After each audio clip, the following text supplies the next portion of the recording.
White Moon kids. Hi kids, இன்னைக்கு நம்ம மெய் எழுத்துக்கள் பற்றி தெரிஞ்சுக்கலாம் வாங்க. மெய் எழுத்துக்கள் இக், இங், இச், இஞ்ச், இட். மூணு சொல்லி இன், இத், இன், இப், இம், ஈ, சின்ன இர், சின்ன இல், இவ், இல், பெரிய இல், பெரிய இர். ரெண்டு சொல்லி இன், இக் சக்கரம், இங் சங்கு, இச் எலுமிச்சை, இஞ்ச் இஞ்சி, இட் பட்டம், இன் கண்,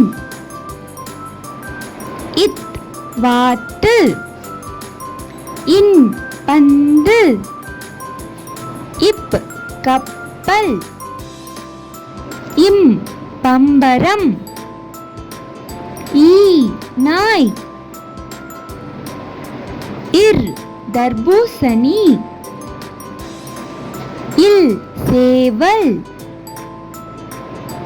இவ் செவ்வாழை, இல் யாழ், இல் தேல், இர் நாற்காலி, இன் மான். நன்றி.